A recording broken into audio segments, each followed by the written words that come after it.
Ito, meron akong ituturo sa inyo mga boss. Ito yung part 2 ng aking vlog na ang gagawin natin ngayon ay itong Allen timer board. Ito ay ginagamit kadalasan sa car wash. Ngayon, ang gagawin natin ay ituturo ko sa inyo kung paano ito wawiringan na gamit ang ating contactor relay. Ayan ang contactor relay natin. Yan ang gagamitin natin para magamit ito sa car wash. Ngayon, ang gagawin natin mga boss, mayroon tayo ditong mga materyales. Ang materyales natin, siyempre, kailangan nandito ang ating timer, Allen timer board. Ito yon, magkasama yan, saka ito. At mayroon tayong circuit breaker na 20 amperes, at mayroon tayong transformer na 12 volts. Kailangan natin yan supply dito sa ating main board, Allen timer board. Mayroon tayong coin slot na 5 peso. Ayan, nakalagay 5 peso coin slot yan. At mayroon tayong contactor, at mayroon tayong saksakan dito ng dito isasaksak yung ating car wash motor.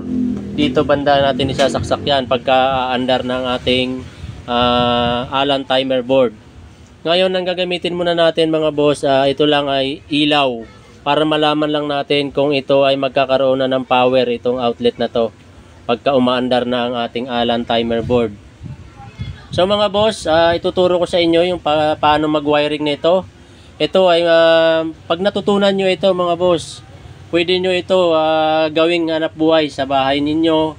Dagdag kita, ilalagay nyo lang ito sa harapan ng bahay nyo. Maggawa kayo nito ng box, doon nyo ilalagay itong Allen timer board, at doon na rin maghuhulog ng 5 piso. Siguro mga boss, malaking tulong ito sa inyo kung sa isang buwan o 15 days ninyo na bago nyo i-coins out, baka malaking pera na yon na makukuha ninyo, kung depende kung malakas ang inyong car wash at maraming maglilinis ng kanilang mga sasakyan. So mga boss, ito na, ituturo ko sa inyo kung paano mag-wiring. Ganito lang yon. O nga pala mga boss, ang ating contactor relay, paliwanag ko lang ito. Itong contactor relay natin ay 3-phase ito. May line 1, line 2 at line 3. Ito ay sa coil dito. At mayroon tayong dito sa out nya ay T1, T2 at T3. Terminal 1, Terminal 2, Terminal 3. Ito ang L1, L2, L3 ay ibig sabihin yan line. Pero ang gagamitin lang natin dyan, line 1 at saka line 3 lang. At dito naman ay T1 at saka T3 lang ang lalagyan natin ng wiring. So magumpisa tayo dito sa ating contactor relay. Yan tayo mag-umpisa ng wiring. So ganito lang yan mga boss. Yan ang itsura nyan ng ating contactor. So wawiringan natin, dyan tayo mag-umpisa. So ang unahin natin mga boss, ito ay ang ating kulay white. Ito, dito natin ilagay sa line 1. Line 1 natin ilalagay. Bali gagamit tayo ng ating maikling wire ito para sa jumper papunta doon sa coil. Kailangan natin yan para tumawid yan dito mga boss. Ayan, medyo madilim lang dito sa line 1 papunta rito sa coil. Ayan, dito ito yung coil nya. Ayan, medyo madilim lang, pasensya na mga boss, hindi nyo talaga makita. So ayan, dito tayo sa line 1. Ito, unahin natin yung line 1. Ayan, dito nyo ipapasak yan. Ang ating contactor ay maraming klase yan. Ayan. Tapos dito sa coil, yung maliit na wire.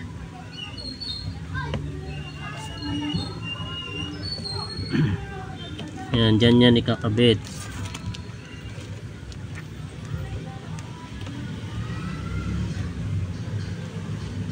Nandyan yan. Sasalpak natin.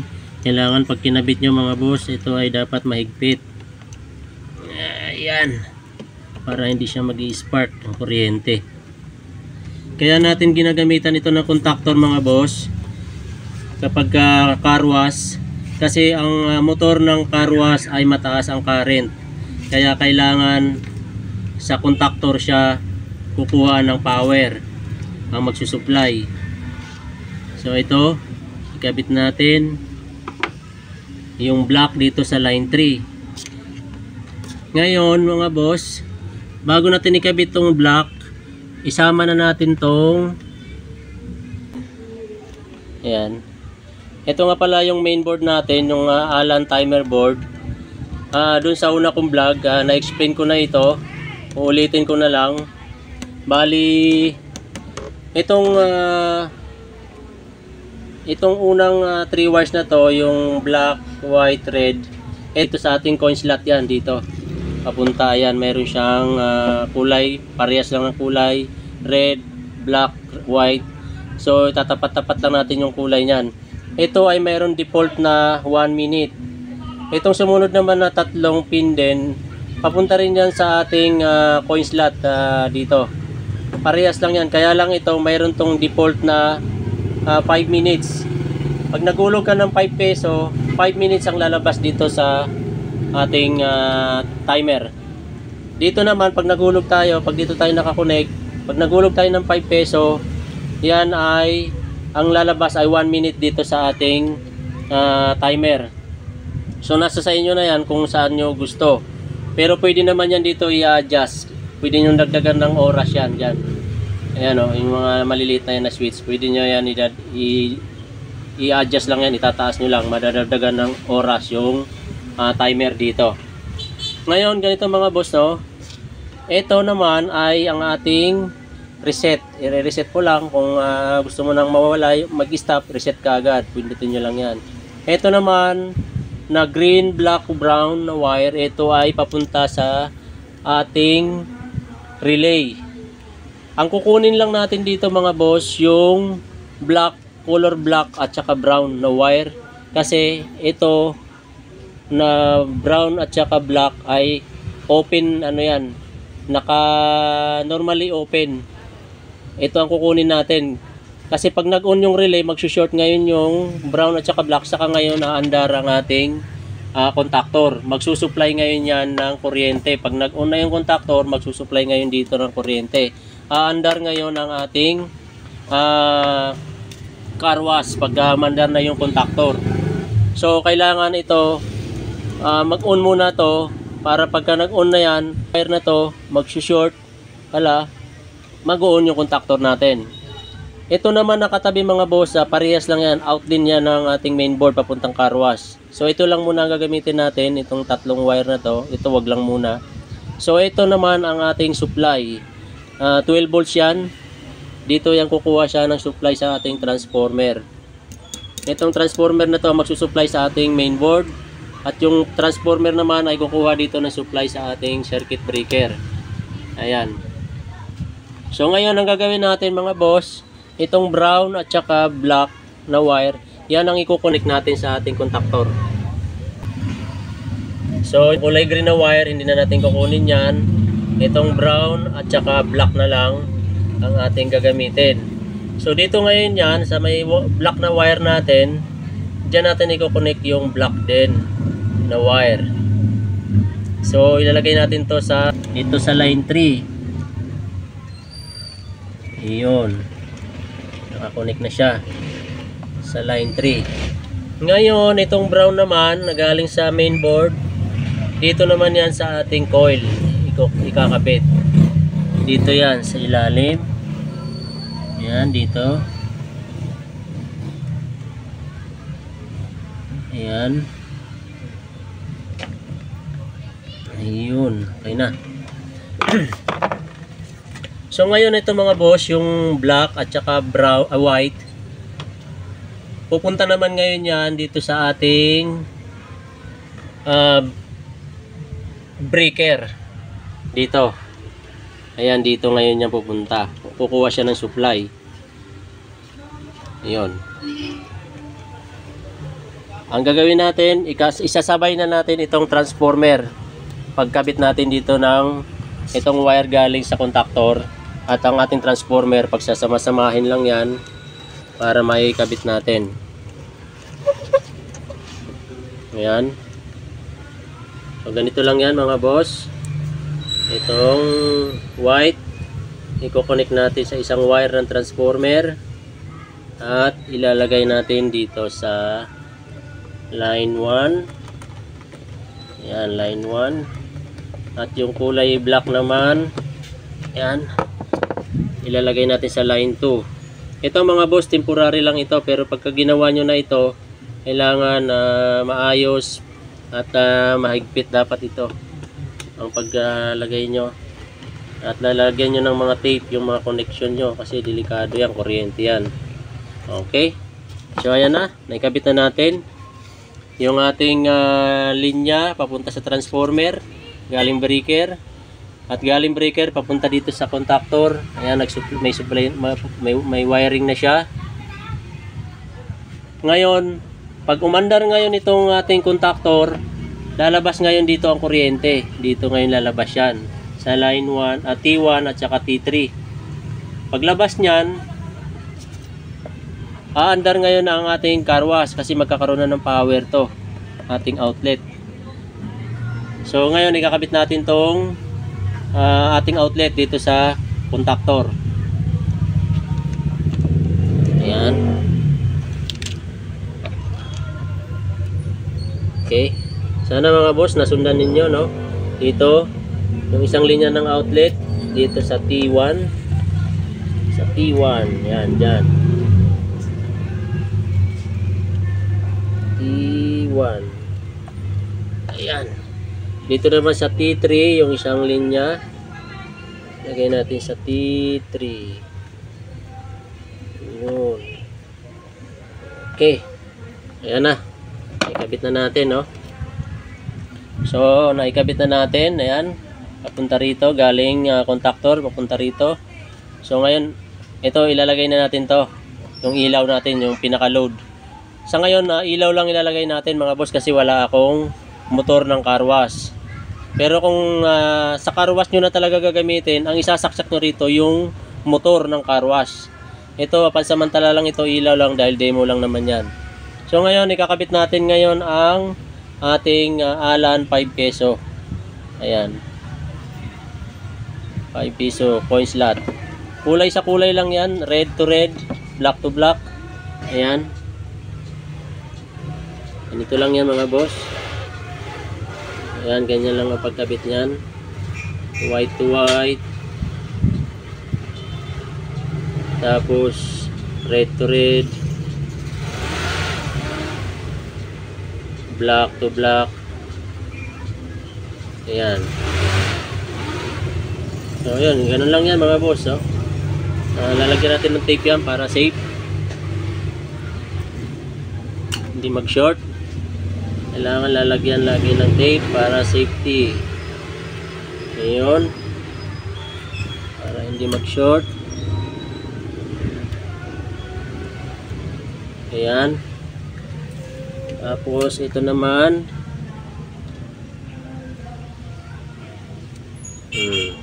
Okay. Ito last natin na wiring. Ayan, meron na tayo sa ating coin slot. May connection na yan. Ang last na natin ito, yung para supply sa transformer, ay sa main board, galing transformer na 12 volts. Ayan, dito naman natin yan ikakabit. Kahit magkabaliktaran yan mga boss kasi AC naman itong transformer natin. Ayan, maglang magdikit. AC. Ayun.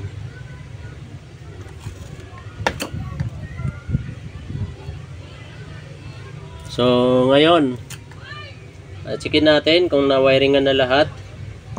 Okay, isa-isahin natin.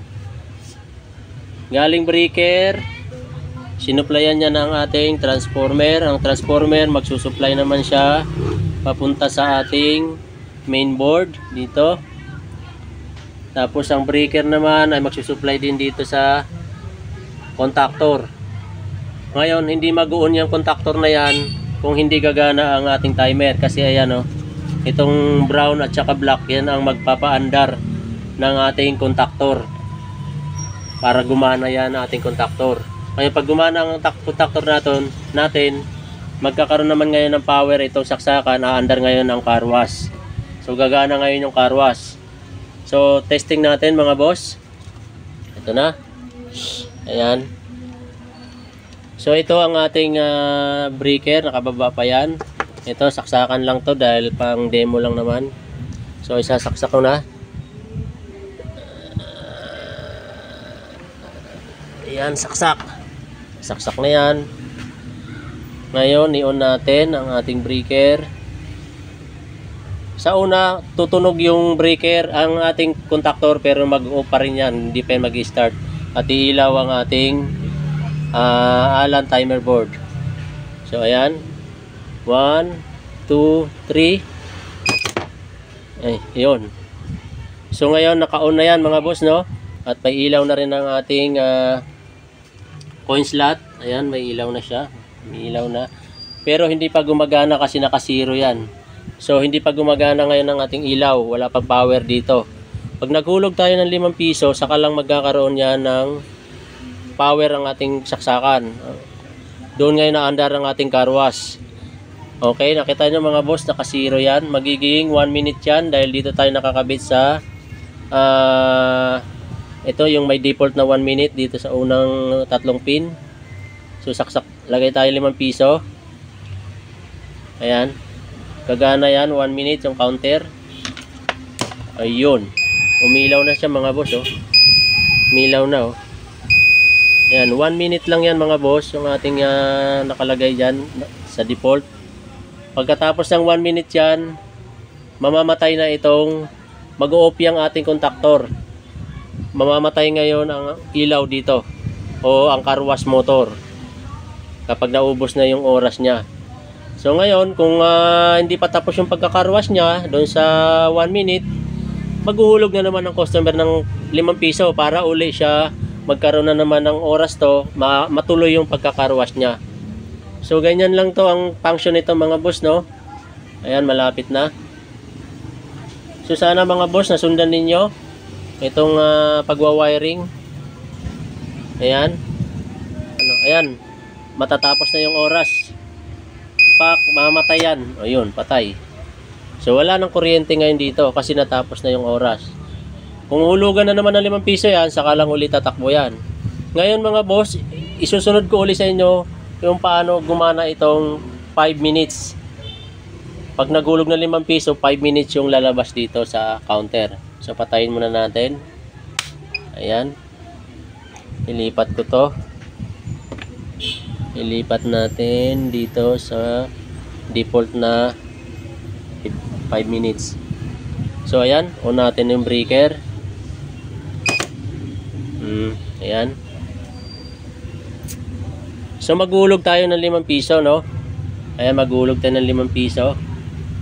Ang lalabas ngayon dito 5 minutes. Ayan. Hulog tayo.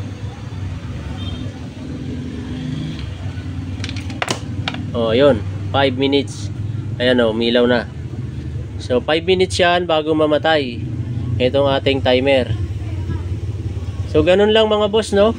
So success tayo. Sana mga boss may natutunan kayo sa aking muntik vlog. Ang vlog ko na ito ay para lang ito sa mga beginners na gustong matuto. At doon sa magaling, matatagal na, mga master na, hindi na nila kailangan to. Alam na nila kung paano ito gagawin. So sana mga boss, may natutunan kayo. Paki-share nyo na lang at paki-like na lang po ang aking vlog. Salamat.